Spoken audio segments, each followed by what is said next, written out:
coaster. It's been an emotional roller coaster again. But hopefully we'll see the resolution of this. Okay. And speaking of resolution, do we have Dave Dell'Isola on the line? Right. Yeah. I mean, is this going to be a good news Monday or what? Hey, I'm all for good news. Right. Dave. Hello. Good morning, Dave. Good morning. Good morning, Sabrina and Chris. Good morning. So, today might be the day? Today should be the day. I know you guys worked That over the everybody's weekend. been waiting for. Yes, Right. we did. And I just was checking my email, and yes, at the end of Sunday, they sent the ACH file, which is the payment file, over to DOA, totaling over $35 million.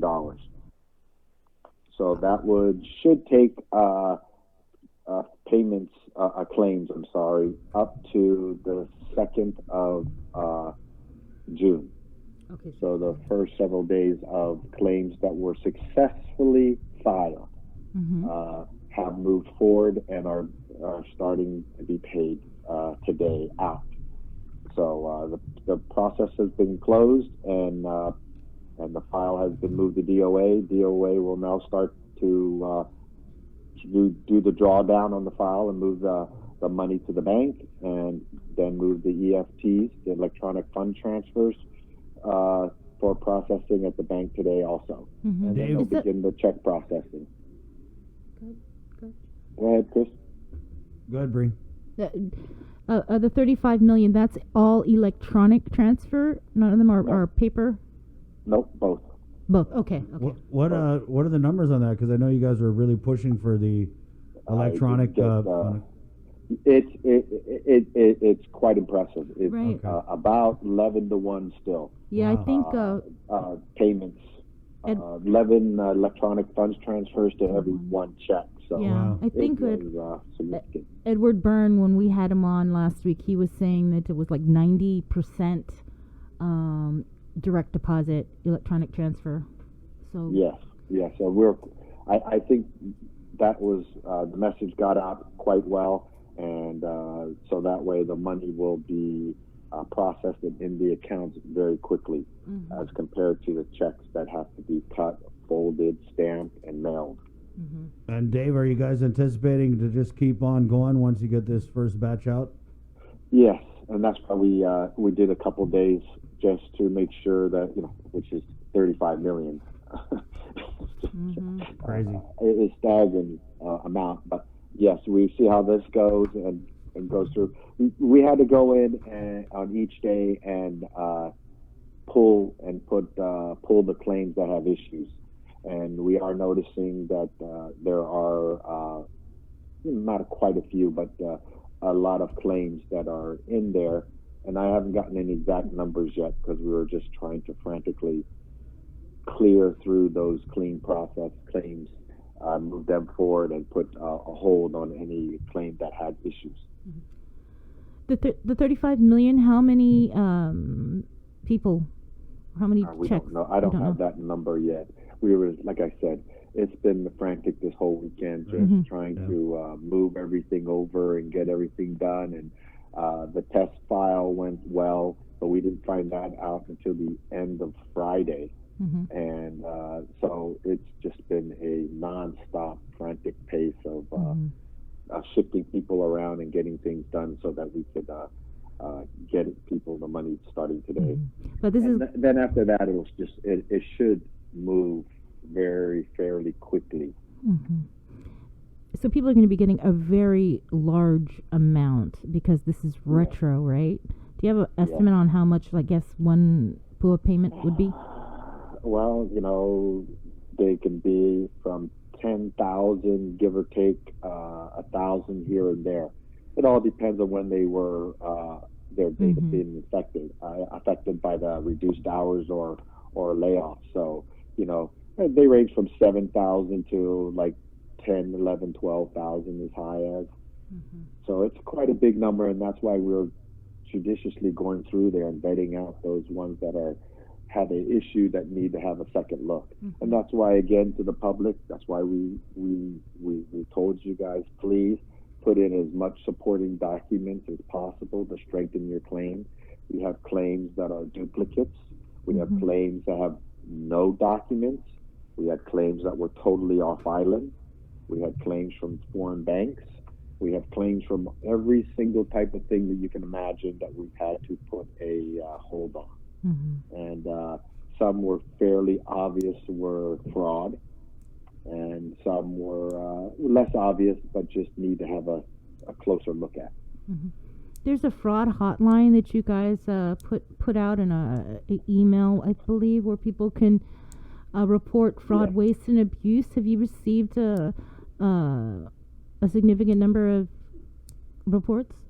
Actually, that's a good question, and I haven't had a look at that because, like I said, we've just been so focused on getting these payments out. But the next time I talk with you, I'll look to see if we had any tips. Or we do get a few emails and WhatsApp messages of people that have stated those things. So I know there's been a few, but I don't know if they've gone exactly to the PUA.fraud@dolguam.gov. Dave, we had a question here. Can you ask how we would have known if we are clean or if there's an issue with our app? Well, once you file a claim, you on your dashboard, which is your home page, it'll say if there's any issues, unresolved issues on there. But that doesn't mean that there potentially could have been a hold. But most likely it moved forward. So if you were successful, but you had no documents attached, nothing to show who you are, and what you did, then you probably had a hold put on. But if everything was done correctly and you had a separation letter from your employer and your employer registered on Higher Guam and everything looked perfect, then you were moved forward you shouldn't have any issues at all. So on the dashboard, it'll tell you if you have any unresolved issues. Okay. So pretty good. I think the process went very smoothly, and I'm hoping that by this afternoon we'll hear that everything was processed and paid, and the checks will start to be done when everything gets processed and the money comes down. And so I think this will be the start of. Once we get kind of caught up, we're going to do this once a week. Catch up, batch the payments, and send the payments out. Go ahead. No, I have a question from one of our viewers. Can you ask about self-employed that can't file on Higher Guam?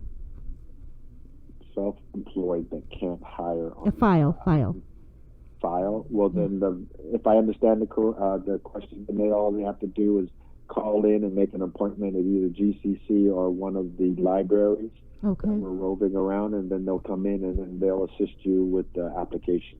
We've been doing that all the last couple of weeks, and it has gone fairly well, depending on the people that come in. Some are more prepared than others.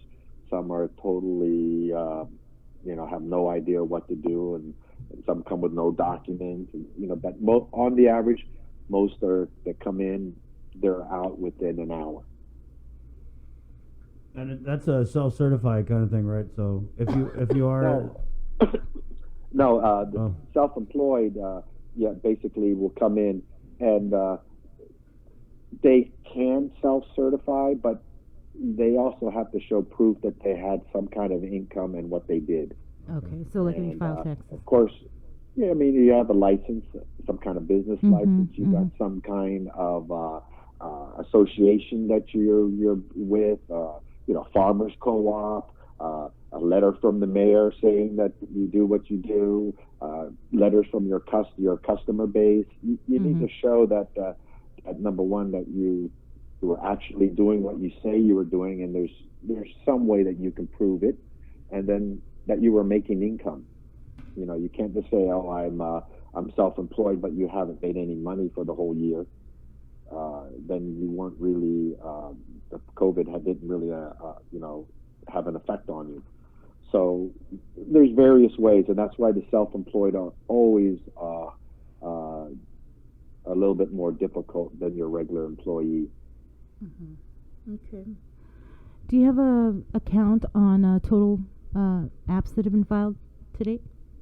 Yes, we have the number of claims that have been initial is 22,538, and on employer side we have 31,187 employee separations put in from 1,754 employers. So, as much as complaints there's been about people not being able to file and complaints about the difficulty, we still have 22,000 that have gone in. I mean, not all of them are clean, but that's a fairly strong number of people that have claimed. And again, there's a lot of user errors, people forcing the system to do what it's not supposed to, and that's what creates a lot of the issues. And we have only so many staff that can handle the call-ins, the call-in applications, the walk-in applications, the adjudications of claims to make sure that they're clean and move them forward, the calling up of people with problem claims and making sure that they're called in and helped and assisted with the finalizing their claim. I mean, it's a lot of revolving problems, and as I always say, if you don't get into the phones and you hear it ringing, just keep calling, because that means that all the lines are tied up helping people. And we'll just keep chipping away at this, and eventually we'll be caught up. And don't worry, it'll be retro check, and we shouldn't run out of money. There's plenty, 924 million. So now that the process is all done, hopefully we can start shifting and getting people in there and getting their claims cleaned up, and we can keep getting that money out. Nothing will make me happy. All right, 35 million should be going out today. Yes. Okay. We'll try and touch base with Ed Byrne. Is he good on his end as far as you know, Dave? That's what the testing was all for. Right. They like I said, they put like a dummy file in, and they moved it, processed it, and put it to the bank, and the bank did a test transfer, and all the fields and everything was correct. The initial one, which was done on Wednesday, had some missing elements, and if that would have gone through, we would have made the payment on Friday. But those missing elements had to be tracked down and tweaked and reworked, and that's why we worked all through the night, making sure that, because the vendor's in Florida, and once those fields were perfect, we tried it again on Friday morning, and then by the end of Friday, we had a thumbs up, and that was all we needed to close out the payment process. How do we are? It will help us, because today tomorrow morning we have another meeting with the software company, and they are giving us a list of additional fraud measures that they've finalized and are ready to see which ones we were going to put into the system for payment. So that'll help us speed up the process of finding claims with issues or fraudulent claims or duplicate claims. So we're looking forward to hopefully getting that in this week so that we can speed up the manual process. Is the Department of Administration or the Department of Labor going to send out any sort of notification to the beneficiary or the claimant, letting them know we just deposited this money into your account? Please verify that you actually received it. I think on your dashboard you'll get something about that. Okay. I'll look into that. That's playing catch up. But that's why you basically have filled out this form, and you have your own, the only thing is the checks that go out. Of course, we don't know whether, the only problem with checks that we always seem to have is that the addresses aren't correct. They don't get it. We get return checks. So then we're going to have a whole nother team of people do that. But thank God we're talking about small numbers. And then as far as the funds transfer, you put in the funds, you put in the bank account, you have the electronic. It'll show on your account when you log in that electronic funds transfer of dollar amount went to the bank that you put on your application. Mm-hmm. So you'll have a notification in there. Mm-hmm. We have a question. When are deadlines for claim renewals? Sundays or Fridays? There's no deadline. You just have to wait for the last work week to be complete, and that was on Saturdays.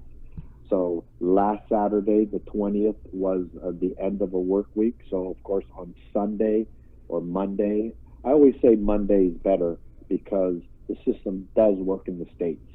You know, stateside. So they're a day behind. So typically Monday you would just go in and then fill in that work week that just passed. And please always remember, if you are reduced hours and you're back at work, then you are still considered unemployed. So you would check that box, unemployed, until you get back to your original normal hours that you were pre-pandemic. Okay. Yeah, I just was messaging a little bit with Ed Byrne, Department of Administration. He said the ACH, the automatic clearinghouse file was received. It will be transmitted to the bank today. And he's typing. Business as usual.